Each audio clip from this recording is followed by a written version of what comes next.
Two Men, One Message. Let's just talk about how this book actually got started. Mr. Trump, can you tell me why you suggested writing this book together?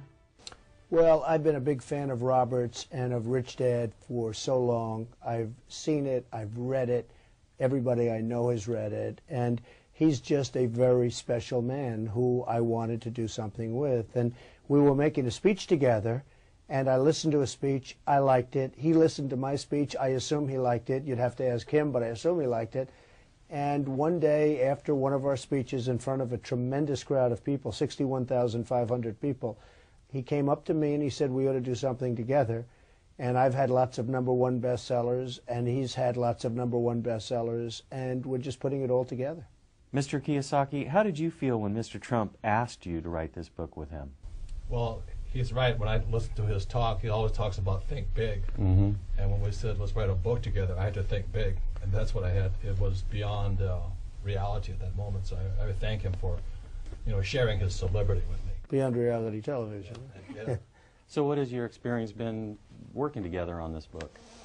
Well, I just love this man, and his wife, Kim, is amazing, and she's done her own book and books, and they're also really good. In fact, I read it and endorsed it, so I wouldn't endorse it unless I felt the same way. And it's just become a very special relationship, and it's a very easy relationship. It's not like, oh, gee, it's difficult, or it's just a very easy relationship. We think the same way. We have the same ideas, and we love education, and we want to educate people and help people. I think more than anything else, Robert wants to help people, and so do I. Okay, you both come from very different backgrounds. Mr. Trump, you're from the financial capital of the world, New York. Mr. Kiyosaki, you're from the laid-back, hang in there, He's not so laid back. Okay. No, he's not, but Trust he was me. from a place that was laid back. And so how did you guys come together from such different backgrounds? You came from not so much money, you came from some money, and yet you're together. I can answer that question. I think the blessing in my life was in 1965, I left a sleepy little sugar plantation town and went to school in New York. And that was the hardest 2 years of my life because, as you said, I was so lazy, so laid back. And New York, they spit you out, right? I mean, that is not a place that you want to be lazy in.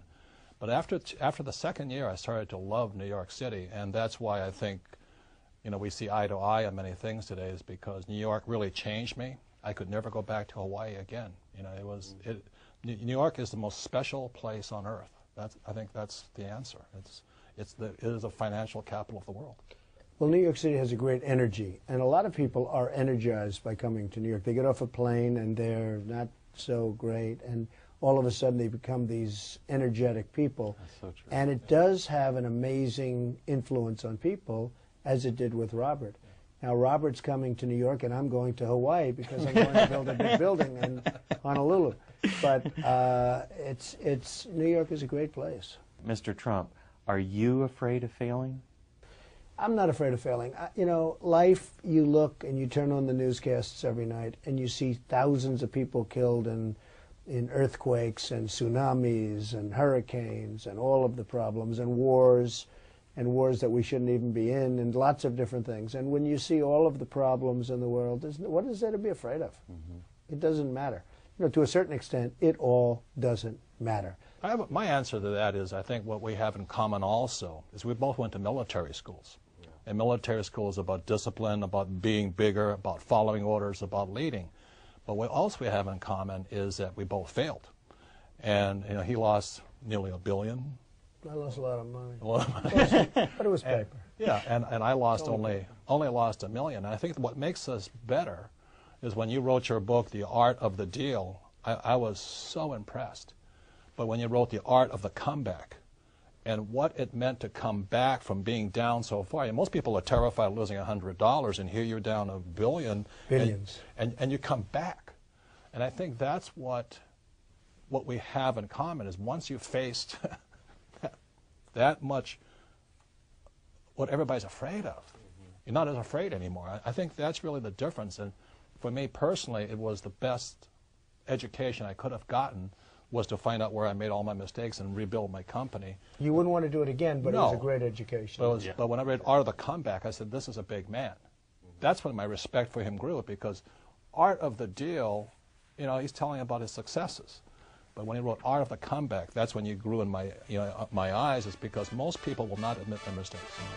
Well, Donald and I were very blessed that we both had rich dads. You know, my best friend's father was my rich dad.